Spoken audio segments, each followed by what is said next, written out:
What's up, everybody? It's Kelsee Briana J here with a little bit of a hoarse voice, but I'm here with the new Natasha Denona Safari Palette, and of course, you already know I'm going to give you a review. The packaging for the palette, super dope, very beautiful packaging. I picked mine up at Sephora. This is on sale at Sephora, Beautylish, as well as on Natasha Denona's website. So this palette retails for $129.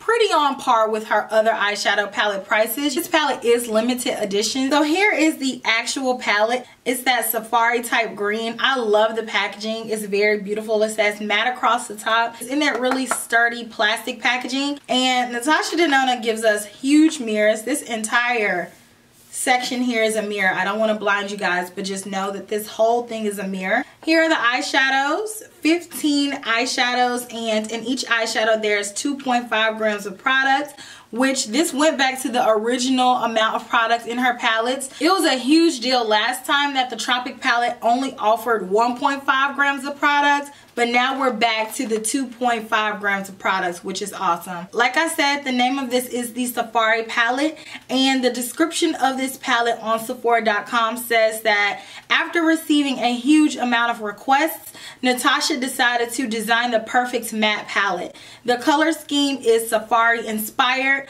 offering wearable warms, cool muted tones, and unique medium to dark shades to complement your current collection. Natasha creates her palettes so that any 3 shades in a row can be used to create an entire look. The top row features cool muted and gray tones, the middle row is warmer tones, and the bottom row has highly requested rich reddish tones.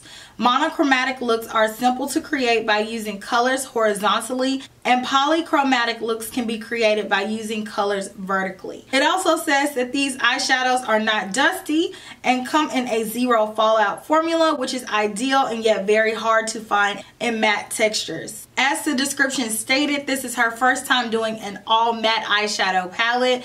Normally Natasha Denona is going to come with those shimmers. These are the creamy matte formulas, so they are designed to be a little bit more creamy and a little bit more easy to blend and more pigmented than other matte eyeshadows. All of her matte eyeshadows are not formulated the same. Based on the ingredient list on the back as well as their performance, I found these matte eyeshadows in this Natasha Denona palette to be most comparable to her Tropic palette. I did a little bit of further research because the first ingredient on all of the eyeshadows in the Safari palette as well as in the Tropic palette is, and I hope that I'm pronouncing this correctly, synthetic fluoroflagopite.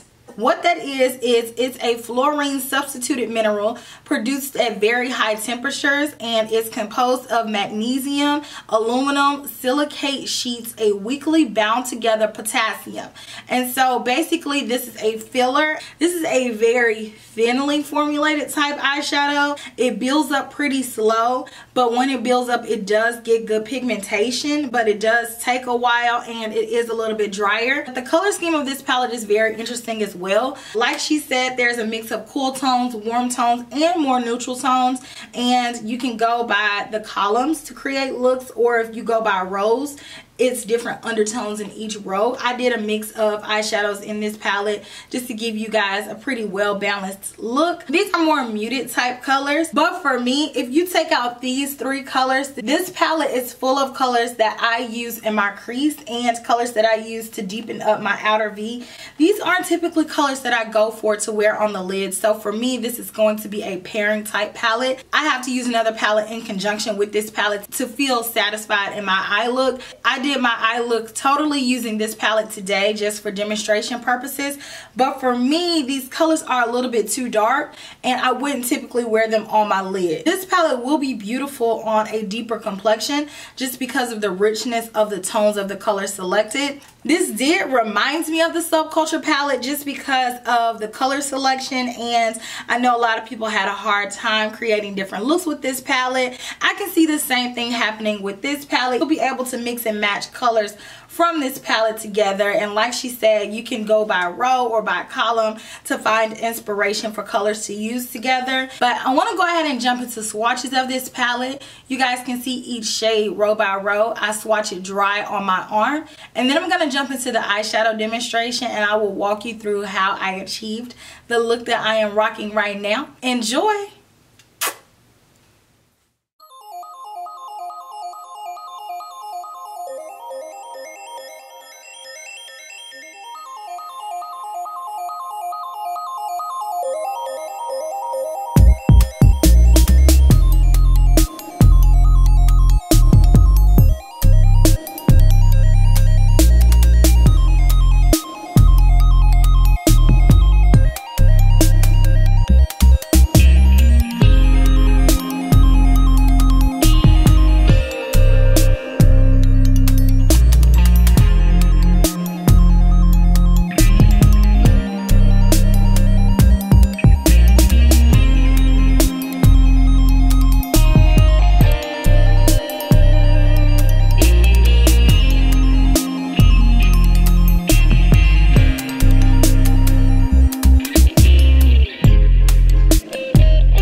going to go in with the color Aya. And I'm going to take this color all over my lid to set my base.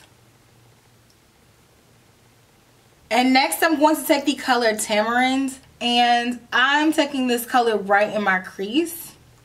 And this is going to be my transition color. So back and forth. Make sure you tap off your brush so you don't get any fallout. Then I'm going to move into the color Savannah. Apply that right underneath the color Tamarind. And this is going to deepen up our crease color.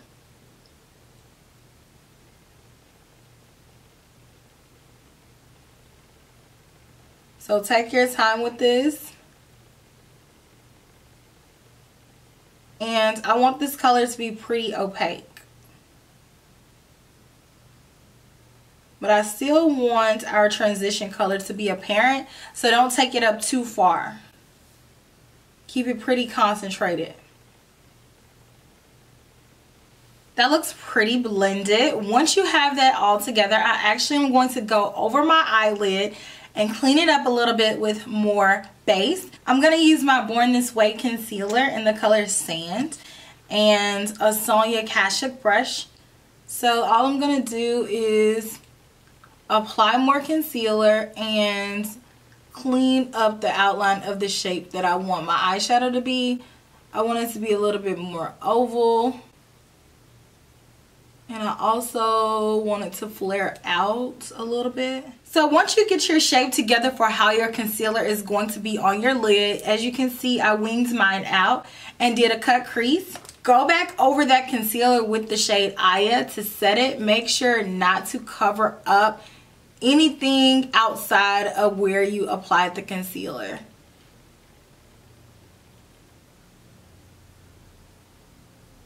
Now I'm going to take a little bit more of Aya and use this as my inner tear duct highlight color.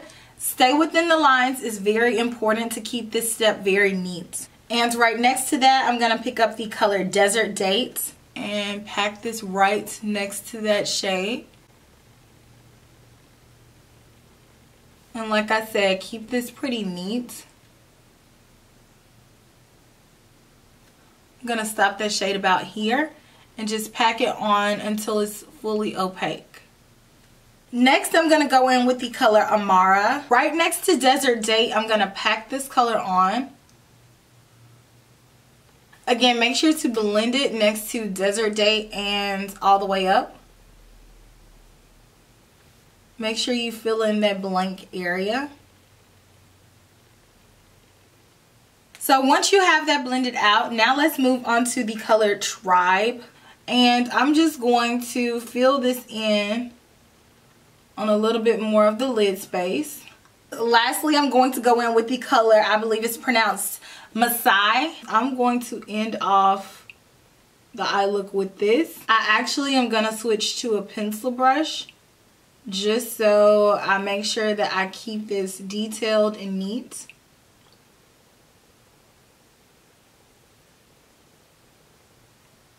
Be very careful with this. Got a little bit of fallout with that one. I lied. I'm going to go in with an even smaller brush. This is the Wayne Goss 07 brush again. A clean one. And go in and draw where I want this eyeshadow to be. I'm going to go ahead and add liner, mascara, and lashes, and I'll be right back. And here's what the eye look looks like by itself. Now I'm going to go in with the pencil brush in the color Tamarind. Trace that along the lower lash line.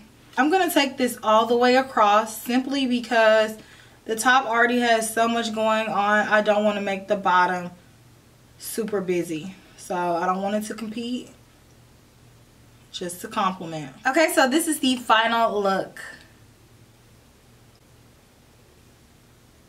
So overall, I like the look that I created. I think that it's very pretty, but these are a little bit of a drier formula, so just keep that in mind. If you're interested in trying Natasha Denona eyeshadow palettes, this is not a palette that I would tell you to start with if you haven't bought anything from the brand before. If you're not familiar with Natasha Denona, I actually am going to do a video ranking the Natasha Denona palettes and doing an overview on them. But this one is one that I would say get if you are already a collector, you're already a fan, and you want to complete your collection.